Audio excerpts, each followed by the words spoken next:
देखिए percentage part 2। तो part 2 है। पहले पार्ट में आपको लोग को बताया गया है कैसे परसेंटेज निकालता है, फिर भी उसका रिवीजन कर लेते हैं। प्रतिशत क्या होता है? प्रत्येक 100 पे की गई गणना, प्रत्येक 100 पर की गई गणना।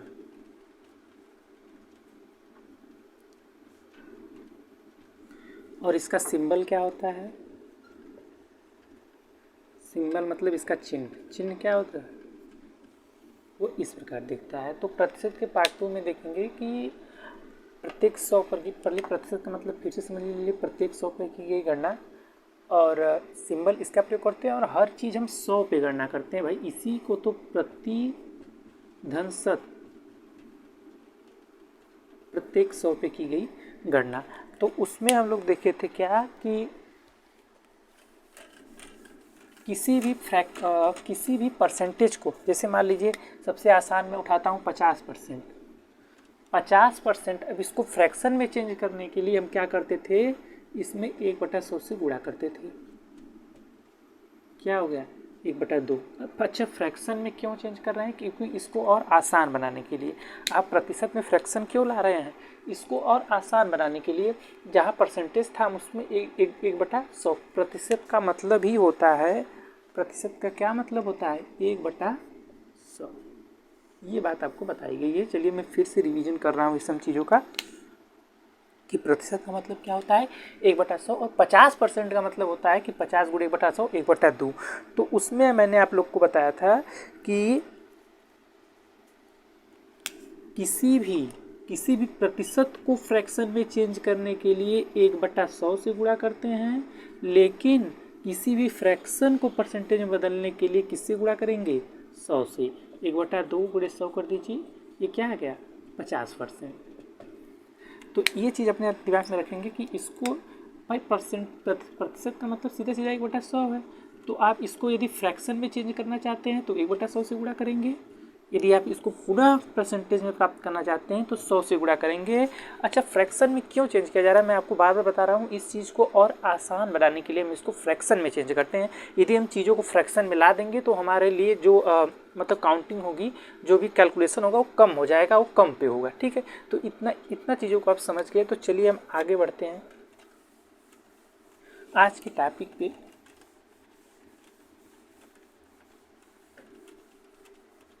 कि x का y प्रतिशत इज इक्वल टू x प्रतिशत का y। इसका क्या मतलब है? मैंने जो लिखा लाइन, x का y% बराबर x% का y। इस लाइन का क्या मतलब है?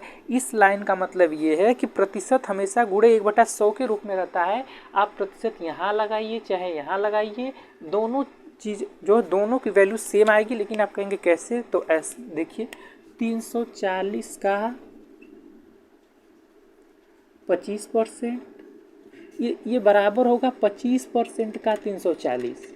क्यों? अच्छा बताइए, ऐसा क्यों हो रहा है? क्योंकि का मतलब भी गुणा होता है, का मतलब भी यहाँ गुणा से है, और प्रतिशत का मतलब भी गुणे 1/100 से है। समझ रहे हैं कि नहीं? प्रतिशत का मतलब भी 1/100 से है, का मतलब भी यहाँ गुणा है। तो चीज़ें आप बताइए, 2 × 3 × 3 या 3 × 3 × 2 नहीं होगा बराबर? बराबर होगा ना? तो यही चीज़ यहाँ पर आ रही है। आप चाहे 340 का 25% निकालिए या 25% का 340 निकालिए, दोनों की वैल्यू सेम आनी है। दोनों की वैल्यू क्या आएगी? 340 × 25% को क्या लिखेंगे? 25/100। काट दीजिए, 25 चौका 100, ये हो गया 340/4। भाग देंगे, कितना आएगा? 4 अट्ठे 32, 4 पच्चे 20, 4 पच्चे 20, 0 हाथ में दो, 4 अट्ठे 32 34, ठीक 85। अब इस यहाँ पर प्रतिशत मत लिख दीजिएगा, ये गलती आपको बिल्कुल नहीं करनी है। प्रतिशत में कहाँ है? इसको आप सॉल्व किए हैं ना, तो 85 आंसर आएगा। इससे भी सॉल्व करेंगे वही आएगा। तो कहने का मतलब ये है कि x का y% equal to x% of y, मतलब प्रतिशत को आप चाहे यहाँ रिप्लेस कीजिए चाहे यहाँ रिप्लेस कीजिए, वैल्यू सेम ही रहने वाली है। चलिए एक और अब मुझे तो नहीं लगता एग्जाम्पल की ज़रूरत है, आप इस चीज़ से समझ गए होंगे ये चीज़ कि मैं आपको क्या बताना चाहता हूँ। एक और शब्द आता है वृद्धि। अब प्रतिशत पढ़ रहे हैं तो कहीं ना कहीं वृद्धि, कहीं ना कहीं कमी जो है आएगा, ये शब्द आएंगे। आप किसी चीज़ में भाई वृद्धि होती है, कभी कभी जो है कमी होती है, तो प्रतिशत का जो मेन मतलब ही है वो वृद्धि या कमी से है, वृद्धि या कमी से। तो जब क्वेश्चन में आपको वृद्धि या कमी आएगा तो वहाँ पर आपको कैसे सॉल्व करना है, ये चीज़ें मैं आपको सिखाऊंगा कि यदि क्वेश्चन में वृद्धि आ गया, कमी आ गया, तो आप इंक्रीज डिक्रीज आ गया तो आप क्या करेंगे उस समय। तो चलिए मान लीजिए किसी वस्तु का दाम जो है 20% इंक्रीज हो रहा है, 20% इंक्रीज हो रहा है, बढ़ रहा है, इसको कैसे शो करेंगे, ऊपर की तीर से। इसका मतलब क्या है कि 20% ऊपर की तरफ मतलब और बढ़ रहा है। यदि मैं कहूँ 20% लॉस हो रहा है तो क्या करेंगे, तीर नीचे की ओर। एक लिखने का तरीका है, जैसे प्रतिशत को हम प्रतिशत हिंदी में नहीं लिखते हैं, हम इस सिंबल का प्रयोग करते हैं, उसी प्रकार कोई वस्तु इंक्रीज हो रही है तो इसका पहचान क्या है कि हम एरो लगाएंगे, एरो ऊपर की ओर होगी। और डिक्रीज कर रही है, इंक्रीज मैं लिख दे रहा हूँ यहाँ पर, इंक्रीज, इंक्रीज मतलब बढ़ रही है, डिक्रीज, डिक्रीज मतलब घट रही है। तो इस हालत में आप क्या करेंगे, चलिए आप 100 पे भी मान के लगा सकते हैं, लेकिन मैं कहूँगा कि यहाँ पर आपको इस परसेंटेज को फ्रैक्शन में कन्वर्ट कर लेना बेहद आसान होगा। इससे आपका क्वेश्चन बेहद आसान हो जाएगा। इसको क्या करेंगे आप, फ्रैक्शन में कन्वर्ट करेंगे। अब फ्रैक्शन कन्वर्ट करने के लिए आपको पता है कि परसेंटेज लगा है तो 20 गुणे क्या करेंगे 1/100, ये हो गया 5, 1/5, ये हो गया फ्रैक्शन में कन्वर्ट। अब यहाँ से सवालों को सॉल्व करना आपके लिए बेहद आसान हो जाएगा बजाय परसेंटेज की।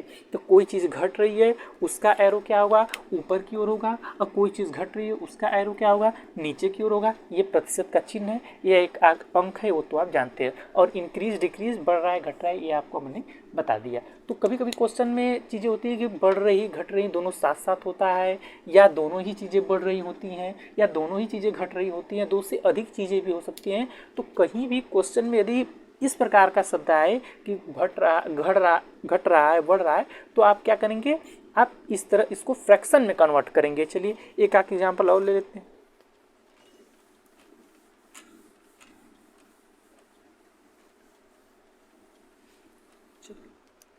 जैसे एक चीज़ देखिए, मैंने बताया आपको कि 20% की मान लीजिए वृद्धि हो रही है, तो आप किसी चीज़ में 20% की वृद्धि हो गई, इसका मतलब क्या है, इसको फ्रैक्शन में कन्वर्ट करेंगे, क्या आएगा 1/5। तो आप बताइए बढ़ रहा है, तो हमेशा नीचे की चीज़ों को हम क्या कहते हैं, मूलभूत मानते हैं। मूलभूत मतलब जड़, यही है जड़, मतलब मूल संख्या आप इसको मानेंगे, हर को। यहाँ पर मूल संख्या 20% जो होती है वो 100 पे होती है, लेकिन इसको हम आसान करने के लिए फ्रैक्शन में कन्वर्ट करते हैं, और यहाँ पर मूलभूत संख्या को क्या मानते हैं, 5। अब वृद्धि कितनी हुई है, 1, यही वृद्धि ऊपर हुई रहती है, तो ये संख्या 5 से क्या हो गई, 6 हो गई। आप डिस्टर्ब मत होइए, कोई संख्या होगा, कोई ना कुछ तो होगा क्वेश्चन में, वो चीज़ 5 से 6 हो गई है, यही इसका मतलब है कि बढ़ रही है। अब 20% घट रही है, इसका क्या मतलब है, तो इसको तुरंत हम फ्रैक्शन में लिखते हैं। अब ये संख्या 5 से क्या हो गई, 1 घट कर क्या हो गई, 4 हो गई। इस चीज़ को आप पुनः समझ लीजिए कि यदि 20% आपको दे रहा है कि क्वेश्चन में वृद्धि हो रही है, तो आप तुरंत उसको फ्रैक्शन में कन्वर्ट करेंगे, और 5 से वो संख्या क्या हो रही है, 6। वृद्धि जो हुई रहती है वो ऊपर अंश में आती है, और मूलभूत संख्या हमेशा नीचे होती है। और यहाँ पर एक घट क्यों गया, क्योंकि एक यही कमी है। अब यहाँ पर कमी आप इसको मानेंगे, 5 में से 1 गया 4, तो संख्या 5 से 4 हुई, मतलब 20% का लॉस हुआ। वो संख्या 5 से 6 हुई, मतलब 20% की क्या हुआ, वृद्धि हुआ। तो इतना आपको क्लियर है कि नहीं, बता दीजिए। चलिए एक एग्जांपल और लेते हैं।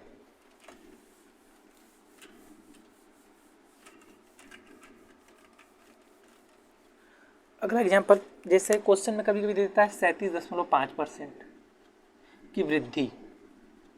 चलिए मान लें वृद्धि को भी लेकर चलते हैं।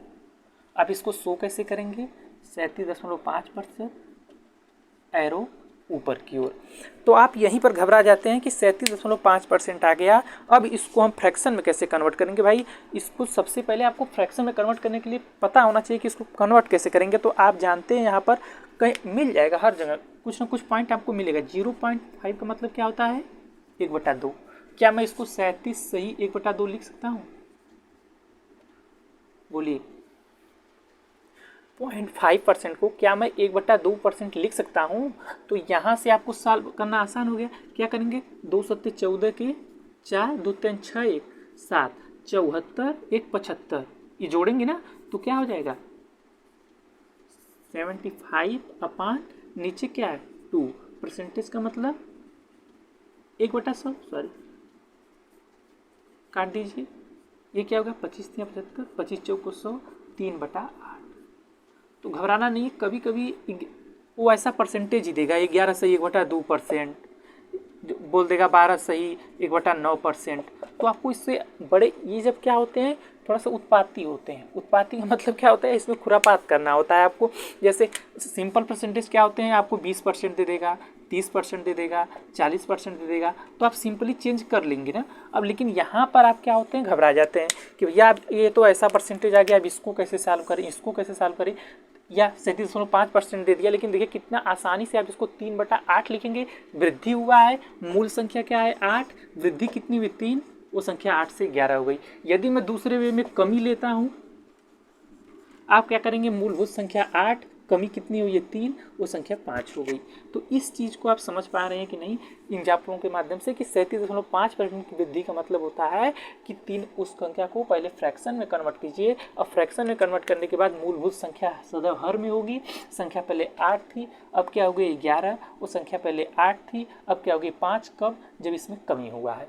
तो ये होते हैं गुड परसेंटेज, इनको हम बैड परसेंटेज कहते हैं। भाई पढ़ाई में कुछ बैड नहीं है, बैड इसलिए बोला जा रहा है क्योंकि इसको सॉल्व करने में थोड़ी दिक्कत होती है। तो एग्जामिनर जानबूझ के ऐसे परसेंटेजों का इस्तेमाल हमेशा करते हैं, वो कभी भी आपको सिंपल गुड परसेंटेज नहीं देंगे। तो आप इस चीज़ को अपने खूब मजबूत कीजिए, जो है इसको बदलने की रटेंगे। जैसे मान लीजिए एक टेबल बनाएंगे, उसको रटेंगे कि 37.5% को 3/8 कहते हैं, या इसको ये कहते हैं, तो रटेंगे तो आप कितना रटेंगे कभी न कभी भूल जाएंगे उसको। ठीक है, आप या तो आपको डेली प्रैक्टिस में लेना होगा, लेकिन इस तरह आपको कॉन्सेप्ट ये है कि आप उसको बदलना सीखिए कि 0.5 आ गया तो उसको हम 1/2 लिख देंगे। जैसे यहाँ पर ये आ गया तो 11 में 2 का गुणा करेंगे, तुरंत 1 जोड़ेंगे, परसेंटेज का मतलब 1/100 गुणा करेंगे, तुरंत आपको जो है जो चाहिए आपको मिल जाएगा। तो ये था जो है आपको परसेंटेज के बारे में बेसिक इंट्रोडक्शन आपको पहले पार्ट में बताया गया है, और ये दूसरा पार्ट है।